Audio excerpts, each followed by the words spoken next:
यही वो फोर्स है, यही वो फोर्स है स्टूडेंट जो हमें अर्थ से बाइंड किया हुआ है, राइट। जैसे हमने बात किया था कि जो अर्थ है वो ये है, राइट, दिस इज अर्थ, इसका सेंटर ये है और हम लोग इसके सरफेस पे रहते हैं स्टूडेंट।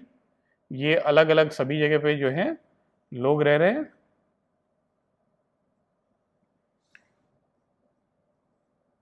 आप देख सकते हैं ये इंडिया वाला, ये जो है जापान वाला, ये अमेरिका वाला, ये जो है यूरोप वाला, कोई भी जस्ट रैंडम। तो हम सभी इसके सरफेस पे रह रहे हैं ना। तो ये वाला आदमी जो है नीचे गिर जाना चाहिए था ना, क्यों नहीं गिरता है? क्योंकि ग्रेविटेशनल फोर्स ऑफ अर्थ हमेशा जो है स्टूडेंट कोई भी चीज को अपने सेंटर की तरफ खींचता है। तो इसके ऊपर फोर्स लग रहा है, सेंटर की तरफ है ये। ऐसे ही सभी पे, इस पे भी लग रहा है, इस पे भी लग रहा है, हर एक चीज पर। यहां पर कोई बॉडी है, कोई पर्सन है, तो इस पे इधर लग रहा है। तो यही फोर्स हमको अर्थ से बाइंड की हुई है, हमें अर्थ से, मिट्टी से चिपकाई हुई है स्टूडेंट्स, राइट। और ये फोर्स नहीं होता, रिपल्सिव फोर्स होता, तो सोचिए हम लोग का क्या हाल होता। अगर अर्थ ग्रेविटेशनल फोर्स न लगाता, रिपल्सिव फोर्स लगाने लगता, तो हम लोग तो जो है अर्थ से रिपेल होके पता नहीं कहां जा चुके होते, ब्रह्मांड में, यूनिवर्स में, राइट। हमेशा जो है अट्रैक्शन का फोर्स होता है ग्रेविटेशन का। तो आप लिखें it is the force, gravitational force का इंपॉर्टेंस क्या है? It is the force that binds us to earth, right. Number 2, moon की बात करें स्टूडेंट्स, मून अर्थ के चारों तरफ चक्कर करता है ना, तो क्यों करता है? इसी फोर्स के कारण। देखिए यहां पर समझिए, ये अर्थ है आपका, ये अर्थ है, और मून जो है, मून एक ऑर्बिट में सर्कुलर मोशन करता है चारों तरफ अर्थ के। ये आपका मून हो गया, मान लीजिए यहां पर, ये आपका क्या है? Moon, right, this is moon. तो स्टूडेंट देखिए, सर्कुलर मोशन करने के लिए, अगर मैं आपसे कहूं सर्कुलर मोशन करने के लिए किस चीज की नेसेसरी होती है, क्या होना चाहिए सर्कुलर मोशन के लिए? कोई भी बॉडी गोल गोल कब घूमेगी? जब उसके ऊपर एक फोर्स लगेगा, और वो फोर्स कौन सा होगा? Centripetal force. तो देखिए स्टूडेंट, सेंट्रीपिटल फोर्स ऐसा कोई जो है फोर्स है नहीं, मस्कुलर फोर्स जैसा नहीं है कि जो दिखता हो, राइट। ऐसा कोई फोर्स नहीं है। ये जो फोर्स अवेलेबल है, उसी फोर्स में से एक फोर्स जो है, जो फोर्स है मौजूद, वही फोर्स सेंट्रीपिटल फोर्स का काम करने लगता है।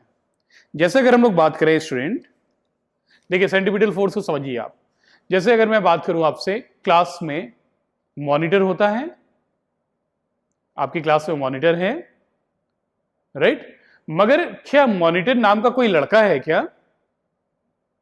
तो मॉनिटर नाम का लड़का नहीं है। हर क्लास में मॉनिटर होता है, और हर क्लास में मॉनिटर अलग अलग लड़का होता है, राइट। ऐसा कोई नाम नहीं है किसी का। जिसको आप मॉनिटर बना दो, वो मॉनिटर करने की जिम्मेदारी को उठा लेता है, क्लास को माइंड करने की, मॉनिटर करने की और रिस्पॉन्सिबिलिटी ले लेता है।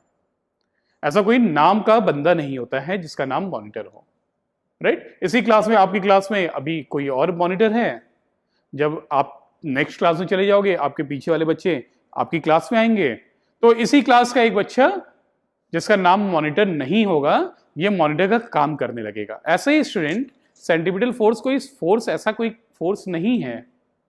ये कोई भी फोर्स सेंट्रीपिटल फोर्स का काम करने लगता है। जैसे देखिए इसे जो है गोल गोल घूमना है, तो गोल गोल घूमने के लिए सेंट्रीपिटल फोर्स चाहिए, राइट। मगर ऐसा सेंट्रीपिटल फोर्स नाम का कोई फोर्स तो है नहीं। इन दोनों के बीच का जो ग्रेविटेशनल फोर्स ऑफ अट्रैक्शन है, इन दोनों के बीच में जो ग्रेविटेशनल फोर्स, अर्थ खींचेगा ना इसको, इनके बीच का जो ग्रेविटेशनल फोर्स है स्टूडेंट, यही सेंट्रीपिटल फोर्स का काम करने लगता है, यही सेंट्रीपिटल फोर्स का काम करने लगता है। जैसे मॉनिटर नाम का कोई लड़का, ऐसा कोई फोर्स तो नहीं है, लड़का तो नहीं है, मगर इसकी जो जिम्मेदारी है गोल गोल घुमाने की, वो जिम्मेदारी ग्रेविटेशनल फोर्स या मॉनिटर करने लगता है। आपको क्लियर हुआ? तो ऐसा सेंट्रीपिटल फोर्स नाम का कोई फोर्स नहीं होता है, इसकी जिम्मेदारी अलग अलग फोर्स अलग अलग समय पर प्ले करते हैं, रोल में आते हैं। जैसे आप देखें स्टूडेंट, यहां पर ये मान लीजिए न्यूक्लियस है, मैं रीड्रॉ नहीं कर रहा हूं, ये न्यूक्लियस है और ये इलेक्ट्रॉन है, ये इलेक्ट्रॉन है, मैं रीड्रॉ नहीं कर रहा हूं स्टूडेंट, उसी में बना दे रहा हूं। तो अब इलेक्ट्रॉन भी न्यूक्लियस के चारों तरफ क्या होता है, न्यूक्लियस के चारों तरफ स्टूडेंट इलेक्ट्रॉन रिवॉल्व करता है ना, राइट? न्यूक्लियस की चारों तरफ इलेक्ट्रॉन रिवॉल्व करता रहता है। तो इसको गोल गोल घूमने के लिए इलेक्ट्रॉन को सेंट्रीपिटल फोर्स चाहिए, ये तो चाहिए ही गोल घूमने के लिए, मगर ऐसा कोई सेंट्रीपिटल फोर्स नाम का कोई फोर्स होता नहीं है। इन दोनों के बीच में जो इलेक्ट्रोस्टैटिक फोर्स है स्टूडेंट, इलेक्ट्रोस्टैटिक फोर्स जो है, ये इलेक्ट्रोस्टैटिक फोर्स सेंट्रीपिटल फोर्स की जिम्मेदारी निभाने लगता है। ऐसे ही अगर कोई आपकी व्हीकल है, एक सर्कुलर रोड है मान लीजिए ऐसा, राइट, और यहां पर कोई कार है, आपकी कार है, इसको सर्कुलर मोशन करना है, तो सर्कुलर मोशन करने के लिए सेंट्रीपिटल फोर्स चाहिए, और इस बार सेंट्रीपिटल फोर्स का रोल कौन प्ले करेगा, फ्रिक्शन, फ्रिक्शन का फोर्स, फ्रिक्शन जिम्मेदारी उठाएगा सेंट्रीपिटल फोर्स की। जो सेंट्रीपिटल फोर्स चाहिए वो फ्रिक्शन देगा। फ्रिक्शन कहां पे, जो टायर और रोड के बीच का है, राइट, उनके बीच का जो फ्रिक्शन फोर्स है वही इस बार सेंट्रीपिटल फोर्स का काम करेगा और गाड़ी को गोल गोल घुमाएगा इस सर्कुलर पाथ पे। चलिए, तो बड़ी अच्छी चीज हमने सीखा है स्टूडेंट। तो यहां पर आइए अर्थ और मून के लिए, तो मून को गोल गोल घूमने के लिए क्या चाहिए, सेंट्रीपिटल फोर्स, और देगा कौन, देने वाला कौन है, अर्थ और मून के बीच में जो ग्रेविटेशनल फोर्स है वही सेंट्रीपिटल फोर्स का काम करेगा और वही मून को गोल गोल घुमाएगा अर्थ के चारों तरफ। क्लियर? तो आप लोग लिख लें मोशन ऑफ, इंपॉर्टेंस कहां है इसका, मोशन ऑफ मून अराउंड अर्थ। ऐसे स्टूडेंट बाकी सारे जो प्लैनेट्स हैं, जो सभी प्लैनेट्स हैं वो सन की तरफ गोल गोल घूमते हैं, तो उनको भी गोल गोल घुमाने के लिए यही उनके उन प्लैनेट्स के वो जो प्लैनेट है और सन के बीच का जो ग्रेविटेशनल फोर्स है वो सेंट्रीपिटल फोर्स का काम पूरा करके गोल गोल घुमाता है। जैसे जुपिटर को ले लीजिए, तो जुपिटर और सन के बीच का जो ग्रेविटेशनल फोर्स है ये सेंट्रीपिटल फोर्स का काम करने लगता है, रोल प्ले करता है और जुपिटर को गोल गोल घुमाता है सन के चारों तरफ। तो आप लिख ले motion of planets around sun, motion of planet around सन।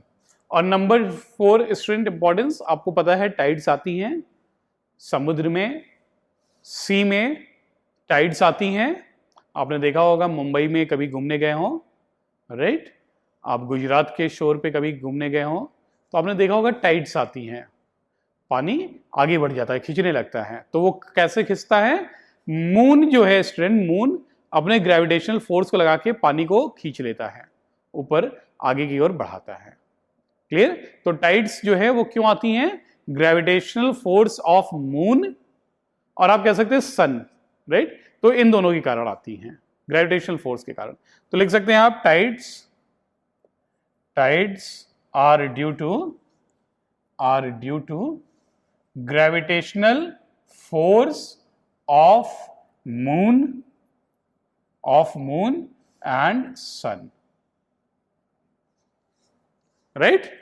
तो ये तो बात रही स्टूडेंट्स आपकी importance of Newton's universal law of gravitation की, राइट। आप लिख लें इन सारी बातों को, नोट करिए फटाफट।